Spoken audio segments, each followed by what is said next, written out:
our currency is doomed. Our Yeah. economy is doomed. We are under sanctions since decades. Iran is a rich place. It has oil, it has gas. And where is that money going? That money Yeah. is going to fund terrorists across the world. They're just using the religion as a mask while filling their pockets. 1 million data centers would take almost $400 trillion to launch. Iran kind of also funds a little bit of terrorism as well. That's Yeah, not only, Hezbollah but and their yeah. favorite letter is H. Hezbollah, Houthis, and Hamas. Hmm. And imagine I was talking to some Iranians who are based in India. They were saying our currency is doomed. Our Yeah. economy is doomed. We are under sanctions since decades. Yeah. The inflation is so much, the poverty is so much, and Iran is a rich place. It has Hmm. oil, it has gas. And where is that money going? That money Yeah. is going to fund terrorists across the world. And Hezbollah, yeah. Hamas, Houthis, and in Iraq. And Yeah. uh, and they revolted. They come on the streets. They have been coming on the streets, and Yeah. every time it is put down, and thousands are killed. Yeah. Definitely. And they're just using the religion as a mask to do all this while filling their pockets. Yeah, because see, Khomeini was a cleric. For him, since childhood, he had studied religion, and Yeah. for him, upholding religion is why he and he made the whole system around upholding the Shia version of Islam. Yeah. And so he spent money anti-Israel, anti-US, and in all those things. And Yeah. perpetually, Iran was under sanctions, and instead of spending that money for the welfare of Iranians, developing a Yeah. nuclear bomb and Shahid drones and whatnot, like it is very bad situation for the Iranian people. They are Yeah. very beautiful people and very, very supposed to be a civilization in itself, the Persian civilization, and Yeah. uh, very sad.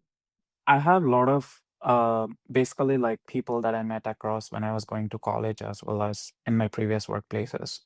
And they do really a lot of people that I met are kind of scholars because they Yeah, they want for education, the Iranians. yeah, Yeah.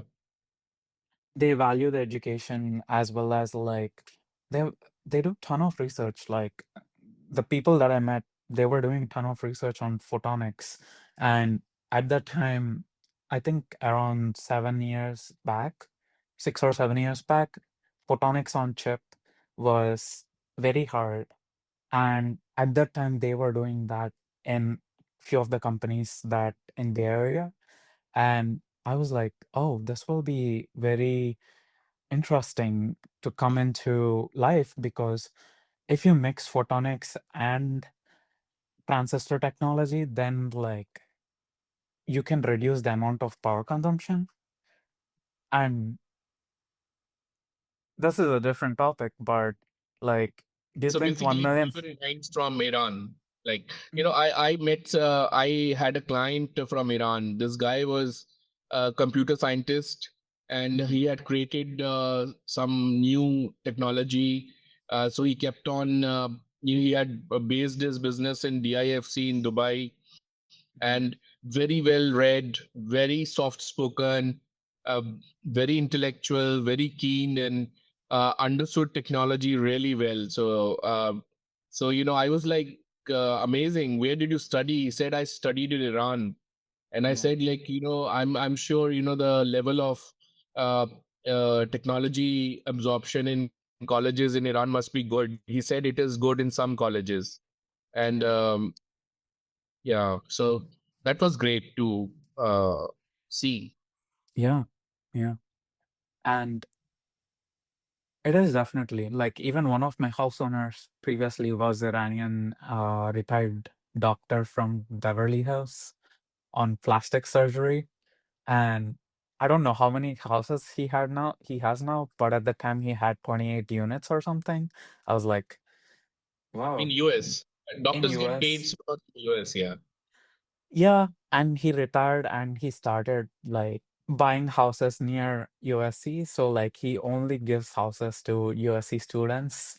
So basically like it's a um who's this guy? Robert Kiyosaki's theory. Fill in one, fill the other. So like literally like he has 28 units Rich and dad, poor dad. Rich Dad Poor Dad, and he again changes house every year because for tax purposes. Interestingly, I came to know that like on first year of housing, you have lesser tax compared to the second and third if you have multiple houses. Yeah, So I um Robert Kiyosaki's Rich Dad Poor Dad when I was in graduating from school, yeah, and it was given to be my one of my aunties, and yeah, she said you must read it. It will light a fire of entrepreneurship in your mind, and make you think more about investing the money and managing the money rather than doing a job. yeah, And yeah, so I mean, it did, like, it did light a fire in me at that definitely. time. I think it was a inspiration for a lot of people, uh, the book and how he spoke. And there are people that who did not agree with him. There are people who agreed with him, and he made a ton. And his theory is like in a simplest way put, like that is also kind of like you can treat it as equity, like to invest in again and again when you're having multiple businesses to run through. And that's how world works. And um, just made me think after Rich Dad Poor Dad when we said energy and data centers in space. And I was doing some metrics actually, and noticed that like 1 million data centers would take almost $400 trillion to launch. See, So the whole many people on the street, on the Wall Street, are saying that the whole economics does not add up for yeah, the kind of thing which OpenAI, Oracle, and all these Nvidias they are trying to do with the data center infrastructure. I think it is just a, how do you say, a ploy to make people invest more. But there will be some data centers in space, definitely.